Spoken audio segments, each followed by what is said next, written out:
Hello ಎಲ್ಲರೂ ಹೇಗಿದ್ದೀರಾ? ನಾನು ಊರಿಗೆ ಬಂದಿದ್ದೆ. ಸೊ ಸ್ಯಾಟರ್ಡೇ ಬಂದು ಸಂಡೇ ಒಂದಿನ ಮನೆಯಲ್ಲಿ ಸ್ವಲ್ಪ ಪೂಜೆ, ಹಾಗೆ ನಮ್ಮ ಮನೆಯಲ್ಲಿ ಕ್ಯಾಪ್ಸಿಕಮ್ ನರ್ಸರಿ ಮಾಡಿದ್ದಾರೆ. ಸೊ ಹಾಗಾಗಿ ಅದನ್ನು ಹಾಗೆ ಸ್ವಲ್ಪ ಪೂಜೆ ಎಲ್ಲ ಮಾಡಬೇಕಿತ್ತು ಅಂತ ಹೇಳಿ ದೇವರೆಲ್ಲ ಮನೆಗೆ ಕರ್ಕೊಂಡು ಬರಬೇಕಂತ ಇನ್ನೂ ಪ್ಲ್ಯಾನಿಂಗ್ ಇತ್ತು. ಹಾಗಾಗಿ ಊರಿಗೆ ಬಂದಿದ್ದೆ. ಸೊ ತೋಟಕ್ಕೆ ಬಂದು ಬೆಳಗ್ಗೆನೇ ಪೂಜೆ ಹಬ್ಬ ಎಲ್ಲ ಮುಗಿಸ್ಕೊಂಡು ನರ್ಸರಿ ನೋಡೋಣ ಅಂತ ಹೇಳಿ. ಸೊ ಇದು ನಮ್ಮ ಮನೆಯಲ್ಲಿ ಮಾಡಿರುವಂಥ ಕ್ಯಾಪ್ಸಿಕಮ್ ನರ್ಸರಿ. ಇದು ಬಂದು 1 ಎಕರೆಗೆ ಮಾಡಿದ್ದಾರೆ. ಸೊ ಸುಮಾರು ಖರ್ಚು ಬರುತ್ತೆ ಇದನ್ನು ಮಾಡೋದಕ್ಕೆ. ಸೀರಿಯಸ್ಲಿ ನಾವು ಸ್ಟಾರ್ಟ್ ಮಾಡಿದಾಗ ಒಂದಿಷ್ಟು ಐಡಿಯಾ ಇತ್ತು, ಬಟ್ ಮಾಡ್ತಾನೆ ಗೊತ್ತಾಗೋದು ಎಷ್ಟೆಲ್ಲ ಖರ್ಚು ಬರುತ್ತೆ ಅಂತ.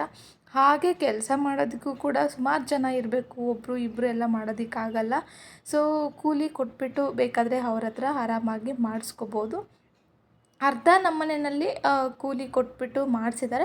ಇನ್ನು ಮಿಕ್ಕಿರೋ ಕೆಲಸ ಎಲ್ಲ ನಮ್ಮ ಮನೇಲೆ ನಮ್ಮ ಅಪ್ಪ ಅಮ್ಮ ಹಾಗೆ ನನ್ನ ತಮ್ಮನ ಫ್ರೆಂಡ್ಸು ಹಾಗೆ ಸ್ವಲ್ಪ ಹೆಲ್ಪ್ ಮಾಡಿದ್ದಾರೆ. ಸೊ ಇದೆಲ್ಲ ಬೆಡ್ ಹಾಕಿದ್ದಾರೆ. ನನಗೆ ಇನ್ ಡೀಟೇಲಾಗಿ ಏನೂ ಗೊತ್ತಿಲ್ಲ ಇದ್ರ ಬಗ್ಗೆ ಹೇಳೋಕ್ಕೆ.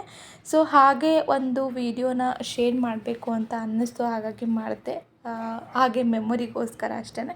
ಸೊ ಬೆಡ್ಡೆಲ್ಲ ಮಾಡಿದ್ದಾರೆ, ಅದಕ್ಕೆ ಡ್ರಿಪ್ ಬಳ್ಳಿ ಎಲ್ಲ ಬಿಟ್ಟಿದ್ದಾರೆ. ಹಾಗೆ ಇದ್ರ ಮೇಲ್ಗಡೆ ಒಂದು ಕವರ್, ಅಂದರೆ ಮೆಣಸಿನ ಪೇಪರ್ ಅಂತ ಹೇಳ್ತಾರೆ, ಅಂದರೆ ಗಿಡಗಳಿಗೆ ಯಾವುದೇ ಕಳೆನಾಶಕ ಎಲ್ಲ ಬರಬಾರ್ದು, ಅಂದರೆ ಕಳೆ ಬರಬಾರ್ದು ಅನ್ನೋದಕ್ಕೋಸ್ಕರ. ಸಾರಿ, ಕಳೆನಾಶಕ ಅಂತ ಹೇಳ್ತಾ ಇದ್ದೀನಿ. ಕಳೆ ಎಕ್ಸ್ಟ್ರಾ ಕಳೆ ಎಲ್ಲ ಬರಬಾರ್ದು ಅಂತ ಹೇಳಿಬಿಟ್ಟು ಅದನ್ನು ಕವರ್ ಹಾಸೋದಂತೆ, ಅದ್ರ ಪರ್ಪಸ್ಗೋಸ್ಕರ. ಸೊ ಈ ಕವರೆಲ್ಲ ಹಾಸಿಬಿಟ್ಟು ಅದ್ರ ಮೇಲ್ಗಡೆ ನಾವು ಚಿಕ್ಕದಾಗಿ, ಅಂದರೆ ಒಂದು ಗಿಡ ಹಾಕೋದಕ್ಕೆ ಎಷ್ಟು ಬೇಕು ಸ್ಪೇಸು ಅಷ್ಟು ಹೋಲ್ ಮಾಡಬೇಕು. ಸೊ ಆ ವಿಡಿಯೋ ಕೂಡ ನನ್ನ ಮುಂದೆ ಬರುತ್ತೆ. ನನ್ನ ಮಗ, ನಾನು, ಅಪ್ಪ ಅಮ್ಮ ಹಾಗೆ ನನ್ನ ತಮ್ಮ, ನಮ್ಮ ಚಿಕ್ಕಪ್ಪ 3 ಜನ ಇದ್ವಿ. ಅವನಿಗೆ ಕೂತ್ಕೊಳ್ಳೋದಕ್ಕೆಲ್ಲ ಸ್ಪೇಸ್ ಇಲ್ಲ ಅಂದ್ಬಿಟ್ಟು ಅದೊಂದು ರೋಲ್ದು ಪೈಪ್ ಇತ್ತು, ಅದ್ರ ಮೇಲೆ ಸ್ಪೇಸ್ ಮಾಡಿ ನಮ್ಮ ಅಪ್ಪಾಜಿ ಕೂರಿಸಿದ್ರು. ಇದಕ್ಕೆ ಸುಮಾರು ಒಂದು 5,000 ಗಿಡಗಳ ಹಾಕಬೇಕು ಅನ್ನೋ ಒಂದು ಪ್ಲ್ಯಾನಿಂಗ್ ಇತ್ತು. ಸೊ ನಮ್ಮ ಮನೆಯಲ್ಲಿ 5,000 ತೊಗೊಂಡು ಬಂದಿದ್ರು, ಮತ್ತೆ ಶಾರ್ಟೇಜಾಗಿ 1,000 ಗಿಡಗಳನ್ನ ತೊಗೊಂಡು ಬಂದಿದ್ದಾರೆ ಅಂತ ಹೇಳಿದ್ರು. ಇಷ್ಟು ತನಕ ಕೆಲಸ ಮಾಡಿ ಬಂದಲ್ವಾ ಸಖಿ? ನೀನೇನು ಮಾಡಿದೆ?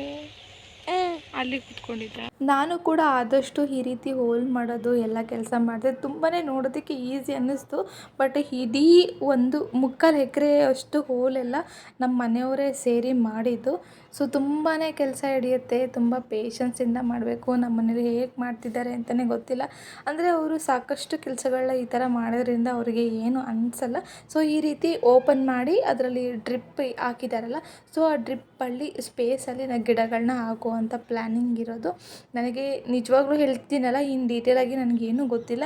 ಸೊ ಹೋಲ್ ಮಾಡಿ ಆದಮೇಲೆ ಹೋಲ್ ನರ್ಸರಿ ಎಲ್ಲ ಈ ಥರ ಕಾಣಿಸ್ತಿದೆ. ಇನ್ನು ಸ್ವಲ್ಪ ಒಂದು 4-5 ಬೆಡ್ ಹಾಗೆ ಉಳ್ಕೊಂಡಿದ್ವು. ಸೊ ನನ್ನ ಮಗನ ಇಟ್ಕೊಳ್ಳೋಕ್ಕೆ ಅಂತೇಳಿ ಬಂದು ನಾನು ಬಿಟ್ಬಿಟ್ಟು ಬಂದುಬಿಟ್ಟೆ. ಗಿಡಗಳು ಹಾಕೋದಕ್ಕೆ ಹೋಲೆಲ್ಲ ಮಾಡಿ ಸ್ವಲ್ಪ ಟೈಮ್ ಇತ್ತು ಅಂತ ಹೇಳಿಬಿಟ್ಟು ನಾನು ಹಾಗೆ ಕೆಳಗಡೆ ನಮ್ಮದು ತೋಟ ಇತ್ತು, ಅಲ್ಲಿಗೆ ಬಂದೆ. ಅಲ್ಲಿ ಕುಂಬಳ ಹಾಗೆ ಹತ್ತಿ ಹಾಕಿದ್ದಾರೆ, ಸ್ವಲ್ಪ ಅಡಿಕೆ ತೋಟ ಅದರೊಳಗಡೆನೇ ಇದೆ, ಇನ್ನೂ ಚಿಕ್ಕ ಗಿಡಗಳು. ಸೊ ಅದನ್ನು ಕೂಡ ಒಂದು ವಿಡಿಯೋ ಕ್ಲಿಪ್ನ ನಾನು ಆ್ಯಡ್ ಮಾಡ್ತಾಯಿದ್ದೀನಿ ಇದರೊಳಗಡೆ. ಸೊ ನಾನು ಮಂಡೇ ಬೇಗನೆ ರಿಟರ್ನ್ ಆಗಬೇಕಾಗಿತ್ತು. ಸೊ ಇದು ಸಂಡೇ ಮಂಡೇ ಎರಡೂ ವಿಡಿಯೋ ಮರ್ಜ್ ಆಗಿರೋ ಅಂಥದ್ದು. ಸೊ ಇದು ಅಡಿಕೆ, ಆದರೆ ಹಿಂದೆ ಗ್ರೀನರಿ ಕಾಣಿಸ್ತಿದೆಯಲ್ಲ ಅದು ಬಂದು ಹತ್ತಿ. ಸೊ ಇದೆಲ್ಲ ಮುಗಿಸ್ಕೊಂಡು ತೋಟದೆಲ್ಲ ಕೆಲಸ ನಾನು ಸ್ವಲ್ಪ ಮಾಡಿದೆ. ಎಲ್ಲ ಕೆಲಸ ಮುಗಿಸ್ಕೊಂಡು ನಾನು ರಿಟರ್ನ್ ಮನೆಗೆ ಹೋಗಿ ಊಟ ಮಾಡಿಕೊಂಡು ನಾನು ಬೆಂಗಳೂರಿಗೆ ರಿಟರ್ನ್ ಆದೆ. ಇದು ನಮ್ಮದು ತೋಟದ ಮನೆ ಚಿಕ್ಕದು, ರಿಪೇರಿ ಮಾಡಿಸ್ಬೇಕು ಅಂತ ಅಂತಿದ್ದಾರೆ, ಯಾವಾಗ ಮಾಡಿಸ್ತಾರೋ ಅಂತ ಗೊತ್ತಿಲ್ಲ. ಸೊ ಇದಿಷ್ಟು ನನ್ನ ಊರಿನ ವ್ಲಾಗ್ ಆಗಿರುತ್ತೆ. ಸೊ ಯಾರೆಲ್ಲ ಹೊಸದಾಗಿ ವಿಡಿಯೋ ನೋಡ್ತಿದ್ದೀರಾ, ಪ್ಲೀಸ್ ಸಬ್ಸ್ಕ್ರೈಬ್ ಮಾಡಿ. ನಿಮ್ಮ ಒಂದು ಸಬ್ಸ್ಕ್ರೈಬ್ ನನಗೆ ನೆಕ್ಸ್ಟ್ ವಿಡಿಯೋ ಮಾಡೋದಕ್ಕೆ ಒಂದು ಇನ್ಸ್ಪಿರೇಷನ್ ಅಂತ ಹೇಳ್ತಾ ಈ ವಿಡಿಯೋನ ನಾನು ಇಲ್ಲಿಗೆ ಎಂಡ್ ಮಾಡ್ತಾಯಿದ್ದೀನಿ. Thanks for watching.